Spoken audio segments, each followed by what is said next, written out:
दोस्तों ये कहानी है एक ऐसे एस्ट्रोनॉट की जो अपने साथी एस्ट्रोनॉट के साथ एक स्पेस मिशन कंप्लीट करके पृथ्वी पर वापस आ रहा था, लेकिन बीच रास्ते में उनके स्पेसक्राफ्ट पर कोई अजीब सी चीज उन पर बड़ा ही घातक अटैक कर देती है, जिसमें उस एस्ट्रोनॉट का साथी एस्ट्रोनॉट मारा जाता है। इसके बाद जब उस बचे हुए एस्ट्रोनॉट को क्वारंटीन किया जाता है तो रात में उसके शरीर में बहुत ज्यादा भयंकर दर्द होने लगता है और उसके शरीर से एक बड़ा ही अजीब डरावना सा एलियन जीव बाहर निकलता है, जिसे देखकर सबके होश उड़ जाते हैं कि ये चीज आखिर है क्या और यहाँ धरती पर कैसे और किस मकसद से आई है। इसके बाद साइंटिस्ट डिसाइड करते हैं कि वो लोग इस डरावने जीव पर रिसर्च करके इसे दूसरे देशों के खिलाफ युद्ध में इसका इस्तेमाल एक हथियार के तौर पर करेंगे, जिसके लिए वो इस एलियन जीव को हर रोज आधी रात को खाने के लिए एक कैदी को उसके हवाले कर देते थे। अब यहाँ तक तो सब कुछ सही चल रहा था, लेकिन ये जीव साइंटिस्ट के लिए एक आफत तब बन जाता है जब वो उन्हीं पर अटैक करने लग जाता है। तो अब देखते हैं कि क्या साइंटिस्ट इस एलियन जीव को मार पाएंगे या फिर यह खतरनाक एलियन जीव पूरी पृथ्वी पर से इंसानियत को खत्म कर देगा। चलिए जानते हैं। तो कहानी की शुरुआत साल 1983 के समय से होती है, जहां स्पुतनिक नाम के रशियन स्पेस शटल में दो एस्ट्रोनॉट्स एवचेंको और कॉन्स्टेंटीन बैठे हुए थे। ये दोनों एस्ट्रोनॉट कई महीनों के सफर के बाद सक्सेसफुली पृथ्वी पर वापस आ रहे होते हैं, लेकिन वापस आते समय उन्हें स्पेस शटल के बाहर कुछ अजीब सा दिखाई देता है, जिसके साथ ये सीन यहीं कट हो जाता है और अगले सीन में हमें कजाकिस्तान का एक वीरान इलाका दिखाया जाता है, जहाँ उन एस्ट्रोनॉट्स का लैंडर क्रैश हुआ था। यहाँ एक आदमी लैंडर के पास जाकर देखता है तो उसे एवचेंको की लाश दिखाई देती है। वहीं पास ही कॉन्स्टेंटीन भी घायल हालत में लैंडर से बाहर निकलता है। दूसरी तरफ हमें एक फीमेल साइकोलॉजिस्ट डॉक्टर तात्याना को दिखाया जाता है, जिसके ऊपर ट्रायल्स चल रहे होते हैं, क्योंकि तात्याना के इलाज करने का तरीका काफी अजीब था। दरअसल तात्याना ने 17 साल के एक लड़के का इलाज करने के लिए उसे काफी देर तक पानी में डुबाए रखा था। अब ऐसा करने से उस लड़के की जान तो नहीं गई, लेकिन उसके माता पिता ने तात्याना के खिलाफ कंप्लेन कर दी। तब तात्याना अपनी सफाई में कहती है कि मैंने उस लड़के को सिर्फ उतनी देर तक ही पानी में रखा जितने में उसकी जान न जाए, और साथ ही साथ वो ये भी बताती है कि मेरे इलाज करने का यही तरीका है। उसकी इस बात पर ज्यूरी में बैठी एक लेडी तात्याना से बोलती है कि अगर तुमने अपने इलाज के तरीकों को नहीं बदला तो हम तुम्हें सस्पेंड करके तुम्हारा मेडिकल करियर यहीं खत्म कर देंगे। ज्यूरी की बात सुनकर तात्याना काफी फ्रस्ट्रेट हो जाती है, क्योंकि उसके इलाज का तरीका भले ही अजीब हो, पर इसी तरह से उसने ऐसे लोगों को भी ठीक कर दिया था जिसे कोई दूसरा डॉक्टर ठीक नहीं कर पाया। वहीं पास ही सेमिराडोव नाम का एक आर्मी ऑफिसर इस ट्रायल को देख रहा होता है और वो थोड़ी देर बाद तात्याना से एक मेडिकल केस में हेल्प मांगते हुए कहता है कि अगर तुम्हें ये केस इंटरेस्टिंग लगे तो तुम अपने तरीके से ट्रीटमेंट कर सकती हो, और जब भी तुम इस केस को छोड़ना चाहो तो वापस लौट सकती हो। इस मदद के बदले सेमिराडोव उसके ऊपर लगे सारे चार्जेस को हटाकर उसका सस्पेंशन रुकवा देगा, जिस बात को सुनते ही तात्याना उसकी मदद करने के लिए मान जाती है। इसके बाद तात्याना को एक हेलीकॉप्टर से किसी अनजान जगह पर ले जाया जाता है, जहाँ आगे का सफर वो लोग ट्रक से तय करते हैं। रास्ते में सेमिराडोव तात्याना को बताता है कि तुम्हारा पेशेंट वही एस्ट्रोनॉट है जो स्पुतनिक स्पेस प्रोब में बैठकर अंतरिक्ष में गया था, यानी उसका पेशेंट कॉन्स्टेंटीन ही है, जिसे हमने शुरुआत में देखा था। जब से कॉन्स्टेंटीन और उसका दोस्त अंतरिक्ष से वापस आए हैं, तब से वो लोग रशिया के नेशनल हीरो बन चुके हैं, क्योंकि ऐसा पहली बार है कि कोई इंसान अंतरिक्ष में जाकर वापस आया हो। लेकिन आर्मी ने अपने देश की जनता से इस बात को छुपा कर रखा था कि उनका एक नेशनल हीरो यानी एवचेंको मर चुका है, बल्कि उन्होंने हर तरफ ये खबर फैला रखी थी कि स्पेस से वापस आने के कारण दोनों नेशनल हीरोज को पृथ्वी के एटमॉस्फेयर में एडजस्ट करने में थोड़ी प्रॉब्लम हो रही है, इसीलिए उन्हें कुछ हफ्तों तक क्वारंटीन में रखा गया है। वहीं तात्याना को बस इतना ही बताया गया था कि कॉन्स्टेंटीन एमनीशिया का पेशेंट है, लेकिन कॉन्स्टेंटीन की हाई सिक्योरिटी देखकर वो समझ जाती है कि उससे कुछ तो छुपाया जा रहा है। फिर थोड़ी देर बाद सेमिराडोव उसे लेकर एक ग्लास चैम्बर के बाहर जाता है, जिस चैम्बर में रीगल नाम का एक डॉक्टर कॉन्स्टेंटीन का इलाज करने की कोशिश कर रहा था। ये देखकर तात्याना गर्म कॉफी का एक कप लेकर कॉन्स्टेंटीन के चैम्बर में जाती है, जहाँ हम देख पाते हैं कि उसने कॉफी के कप को हैंडल से पकड़ रखा है, लेकिन कॉन्स्टेंटीन उस गर्म कॉफी के खौलते हुए कप को बिना किसी तकलीफ के पी लेता है। यहाँ तात्याना उससे बहुत अच्छे से बात करती है। तब तात्याना ग्लास चैम्बर से बाहर निकल के सेमिराडोव से बताती है कि इस हादसे की वजह से कॉन्स्टेंटीन के दिमाग पर बुरा असर हुआ है, जिससे उसने डिप्रेशन में आकर अपनी सेंसिटिविटी खो दी है। ये बताकर तात्याना सेमिराडोव से कहती है, मुझे इस केस में ऐसा कुछ भी नहीं दिखता जिसे दूसरा कोई डॉक्टर ठीक नहीं कर सकता, इसलिए मैं वापस जाना चाहती हूँ। इस पर सेमिराडोव बताता है कि अगला हेलीकॉप्टर दूसरे दिन यहाँ से जाएगा, तब तक तुम अपने कमरे में जाकर सो जाओ। आगे तात्याना जब अपने कमरे में बैठी हुई थी तो रात के समय सेमिराडोव वहाँ आकर उसे अपने साथ चलने को कहता है, और वो दोनों बिना समय गंवाए ऑब्जर्वेशन चैम्बर में आते हैं, जहाँ कॉन्स्टेंटीन को बुलेट प्रूफ ग्लास चैम्बर के अंदर बने एक और कमरे में रखा गया था। ये देखकर तात्याना को कुछ समझ नहीं आता कि आखिर कॉन्स्टेंटीन को उसके कमरे में कैद क्यों किया गया है। अब इससे पहले कि वो सेमिराडोव से कुछ पूछ पाती, तभी उसकी नजर मॉनिटर पर पड़ती है, जिसमें कॉन्स्टेंटीन दिख रहा था। देखते ही देखते उसके हाथ पैर अकड़ने लगते हैं और वो अचानक से अपने बिस्तर के नीचे गिर के खून की उल्टी कर देता है। खून की उल्टी के साथ ही उसके मुंह से एक अजीब सा जीव बाहर निकलता है, जिसके बाहर आते ही कॉन्स्टेंटीन तो बेहोश हो गया था था, पर वो जीव धीरे धीरे बड़ा होने लगता है, जिसे मॉनिटर में देखकर तात्याना के होश उड़ जाते हैं। तब सेमिरादोव के कहने पर तात्याना उस अजीब से जीव को देखने के लिए कॉन्स्टेंटीन के कमरे के बाहर जाती है, जहाँ वो जीव उस पर हमला कर देता है, लेकिन बुलेट प्रूफ ग्लास की वजह से वो जीव तात्याना को नुकसान नहीं पहुंचा पाता। जिसके बाद सेमिरादोव तात्याना से बताता है कि ये जीव स्पेस से कॉन्स्टेंटीन के साथ आया है और वो उसके शरीर के अंदर ही रहता है। इसी वजह से हमने एक नेशनल हीरो को इस तरह कैद करके रखा है, क्योंकि उसके अंदर एक एलियन जीव मौजूद है जिसे अलग करने का काम तुम्हारा है। यहाँ तात्याना भी इस चैलेंज को एक्सेप्ट करके सेमिरादोव से कॉन्स्टेंटीन की लैंडिंग के बाद से अब तक की सारी रिपोर्ट्स और फुटेजेस मांगती है, ताकि वो इस जीव के बिहेवियर को अच्छे से समझ सके। रिपोर्ट्स पढ़कर उसे ये पता चलता है कि ये एलियन जीव किसी पैरासाइट की तरह है, जो ज्यादातर समय कॉन्स्टेंटीन के पेट में ही रहता है। जब वो पेट में रहता है तो उसकी लंबाई लगभग 30 सेंटीमीटर होती है, लेकिन कॉन्स्टेंटीन के शरीर से बाहर निकलते ही उसे ऑक्सीजन मिलती है, जिससे उसकी लंबाई आधा मीटर हो जाती है। वो एलियन जीव कॉन्स्टेंटीन के शरीर से बाहर निकलने के लिए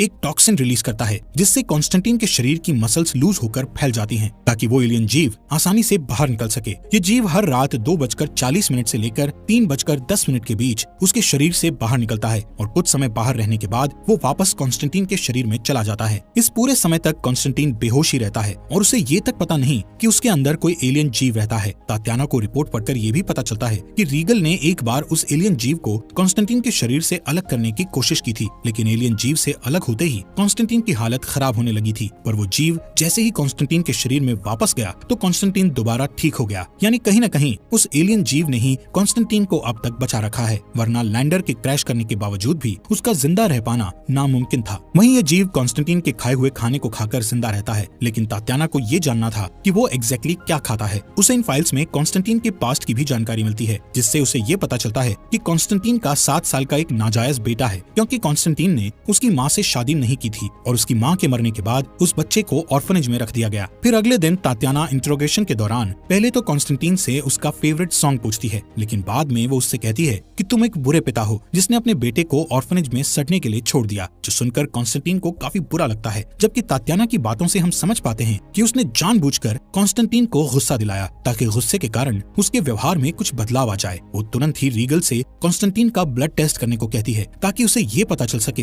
कि आखिर वो एलियन जीव एग्जैक्टली क्या खाता है। यहाँ तात्याना सेमिरादोव को सजेस्ट करती है कि वो कॉन्स्टेंटीन को ग्लास चैम्बर से निकालकर किसी दूसरे कमरे में शिफ्ट कर दे, ताकि कॉन्स्टेंटीन को ऐसा न लगे कि उसे कैद करके रखा गया है। इस पर सेमिरादोव कॉन्स्टेंटीन को ग्लास चैम्बर से निकालकर एक नॉर्मल कमरे में शिफ्ट करवा देता है और इस कमरे में एक टीवी भी रखी हुई थी। इसी बीच उसके कमरे में तात्याना आती है, जिसे कॉन्स्टेंटीन बताता है कि स्पेस में जाने से 1 हफ्ते पहले ही मुझे अपने बेटे और उसकी माँ के बारे में पता चला था, इसलिए मैंने ये सोचा कि वापस आने के बाद मैं उसे ऑर्फनेज से वापस ले आऊंगा, लेकिन वापस आने के बाद से मैं यहीं पर फंसा हुआ हूँ। फिर उसी रात जब वो एलियन बाहर निकलता है तो तात्याना दोबारा से उसके सामने जाती है और पिछली बार की तरह इस बार भी उनके बीच बुलेट प्रूफ ग्लास होता है, लेकिन इस बार वो एलियन तात्याना को देखकर उसके ऊपर हमला करने की कोशिश नहीं करता, बल्कि वो तो एक खिलौने की तरफ अट्रैक्ट हो रहा था, जो खिलौना दरअसल कॉन्स्टेंटीन का फेवरेट खिलौना था। ये देखकर तात्याना उस खिलौने के साथ बुलेट प्रूफ चैम्बर के अंदर जाती है, जहाँ वो जीव उस खिलौने के साथ ऐसे चिपकने लगता है मानो वो उसका भी फेवरेट खिलौना हो। उस जीव को खिलौने के साथ खेलता देखकर तात्याना उसे छूने की कोशिश करती है, जिस कारण वो जीव उस पर हमला करके उसके पैरों को बुरी तरह से घायल कर देता है। तब सोल्जर्स आसपास की लाइट्स जलाकर उस जीव को कंफ्यूज करते हैं और इस मौके का फायदा उठाकर तात्याना को वहाँ से बाहर निकाल लिया जाता है। वो होश में आने के बाद सेमिरादोव से अपनी ऑब्जर्वेशन शेयर करते हुए बताती है कि वो एलियन कॉन्स्टेंटीन की फीलिंग्स को महसूस कर सकता है और शायद इसीलिए वो उस खिलौने की तरफ अट्रैक्ट हो रहा था। तात्याना फिर से वीडियो फुटेजेस को देखती है तो उसे ये पता चलता है कि वीडियो में कुछ ग्लिच है, यानी उस वीडियो से कुछ छेड़छाड़ की गई है। वो इस बारे में रीगल से पूछती है, लेकिन रीगल उसे कुछ भी नहीं बताता। दरअसल रीगल रिसर्च करके नोबेल प्राइज पाना चाहता था, इसलिए वो तात्याना को कुछ बता नहीं रहा होता, जिस पर तात्याना उससे कहती है कि मुझे तुम्हारे नोबेल प्राइज से कोई मतलब नहीं है, बल्कि मुझे तो सिर्फ सच जानना है। वहीं रीगल भी ये बात जान रहा था कि अकेले वो अपनी रिसर्च पूरी नहीं कर सकता, क्योंकि वो इस केस में काफी दिनों से लगा हुआ था, लेकिन तात्याना के आने के बाद ही उसे कुछ जरूरी इंसाइट्स मिले हैं, इसलिए वो तात्याना की मदद करने के लिए तैयार हो जाता है। जिसके बाद वो तात्याना को एक गाड़ी में छुपाकर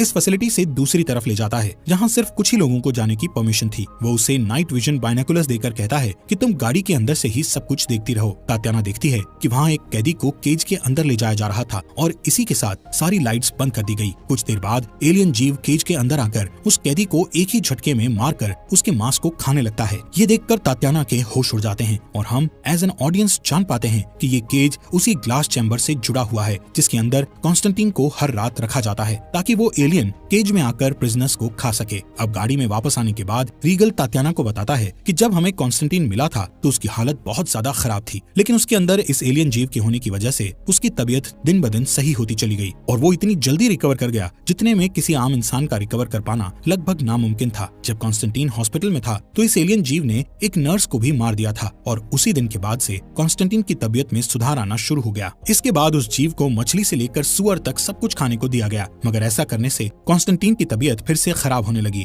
आखिर में सेमिरादोव ने उस जीव को एक प्रिजनर ऑफर किया, जिसे खाने के बाद जब वो जीव कॉन्स्टेंटीन के अंदर गया तो कॉन्स्टेंटीन की तबीयत वापस से सही हो गई। लेकिन वो जीव प्रिजनर्स को मारने से पहले उन्हें काफी ज्यादा डराता है, क्योंकि डरते समय इंसानों के अंदर कॉर्टिसोल नाम के हार्मोन का लेवल बहुत ज्यादा बढ़ जाता है और शायद ये जीव कॉर्टिसोल के ऊपर ही फीड करता है। फिर अगली सुबह तात्याना कॉन्स्टेंटीन को सारी सच्चाई बताती है कि उसके अंदर एक एलियन जीव रहता है जिसने बहुत से लोगों को मार दिया है। ये सुनकर कॉन्स्टेंटीन तात्याना से कहता है कि तुम मुझे रात में मिलो। रात में कॉन्स्टेंटीन अपने कमरे के बाहर मौजूद एक रिसेप्शनिस्ट लड़की को बेहोश करके टीवी के अंदर लगे एक मैग्नेट को निकाल लेता है। वो उस मैग्नेट की मदद से सीसीटीवी कैमरास को ऑल्टर करके तात्याना के साथ उस कमरे में जाता है जहाँ उसके दोस्त एवरचेंको की लाश रखी हुई थी। यहाँ कॉन्स्टेंटीन रिवील करता है कि उसे इस एलियन के बारे में पहले से ही पता है, यहाँ तक कि उसे वो सारी चीजें महसूस और दिखाई देती हैं जो वो एलियन करता है। यानी वो एलियन जो भी महसूस करता है वो सारी चीजें कॉन्स्टेंटीन को भी महसूस होती हैं और उसे अच्छे से पता है कि हर रात ये एलियन प्रिजनर्स को मार के उनका मांस खाता है। लेकिन इतना सब जानने के बावजूद भी कॉन्स्टेंटीन अनजान बना हुआ है, क्योंकि अगर सेमिरादोव को ये बात पता चल गई तो वो कॉन्स्टेंटीन को इस फैसिलिटी से कभी नहीं जाने देगा। दरअसल कुछ ही दिनों में यहाँ एक इंस्पेक्शन टीम आने वाली है, जिनके आने तक कॉन्स्टेंटीन को अपना नाटक जारी रखना होगा। इंस्पेक्शन टीम से क्लियरेंस मिलते ही कॉन्स्टेंटीन को छोड़ दिया जाएगा और ऐसा तभी पॉसिबल है जब कॉन्स्टेंटीन इन बातों से अनजान बना रहे। वो तात्याना से रिक्वेस्ट करता है कि तुम सेमिरादोव को मत बताना कि मैं और वो एलियन सेम फीलिंग शेयर करते हैं, क्योंकि सेमिरादोव को इस बात का पता चल गया तो वो मुझे बाहर नहीं जाने देगा। कॉन्स्टेंटीन ने तात्याना को ये बातें इसलिए बताई क्योंकि उसे अच्छे से पता था कि तात्याना बहुत इंटेलिजेंट है, जो बहुत ही जल्द सारी सच्चाई का पता लगा लेगी, इसलिए उसने पहले ही सब कुछ कन्फेस कर दिया। उसकी बातें सुनकर तात्याना को बहुत बुरा लगता है, क्योंकि उनके देश के लोग कॉन्स्टेंटीन को एक नेशनल हीरो मानते हैं, लेकिन ये नेशनल हीरो सब कुछ जानते हुए भी प्रिजनर्स की हत्या होने दे रहा है। तात्याना उससे कहती है कि अगर मैं तुम्हारी जगह होती तो खुद की जान ले लेती। ऐसा कहकर वो यहाँ से जा रही होती है कि तभी एक सोल्जर उसे गिरफ्तार कर लेता है, क्योंकि वो एक रेस्ट्रिक्टेड एरिया में घूम रही थी। इसके बाद सेमिरादोव उसे खुद लेकर केज के पास जाता है, क्योंकि सेमिरादोव को इस बात का पता चल गया था कि रीगल तात्याना को पहले भी इस केज के पास लेकर आया था। सेमिरादोव उससे कहता है कि तुम्हें इस बार नाइट विजन बाइनोकुलर्स की जरूरत नहीं पड़ेगी, बल्कि मैं तुम्हें सब कुछ करीब से दिखाऊंगा। फिर हम तात्याना और सेमिरादोव को केज के पास देखते हैं, जहाँ इस बार एक नहीं बल्कि 2 प्रिजनर्स को लाया गया था और हर बार की तरह इस बार भी वो एलियन केज में आकर उन प्रिजनर्स को मारने ही वाला था कि तभी तात्याना केज को खोलकर उस जीव के सामने चली जाती है, लेकिन वो उस पर हमला नहीं करता, क्योंकि कॉन्स्टेंटीन और ये एलियन सेम फीलिंग शेयर किया करते थे, जिस कारण ये एलियन तात्याना को नुकसान नहीं पहुंचाता। तभी तात्याना कॉन्स्टेंटीन का फेवरेट गाना गाने लगती है, जिससे वो एलियन बिल्कुल शांत पड़ जाता है। जबकि दूसरी तरफ कॉन्स्टेंटीन वापस से होश में आने लगता है, जो देखकर हम समझ पाते हैं कि कॉन्स्टेंटीन कुछ हद तक उस एलियन को कंट्रोल कर सकता है। इसी बीच एक प्रिजनर वहाँ से भागने की कोशिश करता है, जिस पर वो एलियन एक झटके में ही उस प्रिजनर का सिर धड़ से अलग करके उसे मार देता है। हालांकि इस इंसिडेंट को देखकर सेमिरादोव तात्याना से पूछता है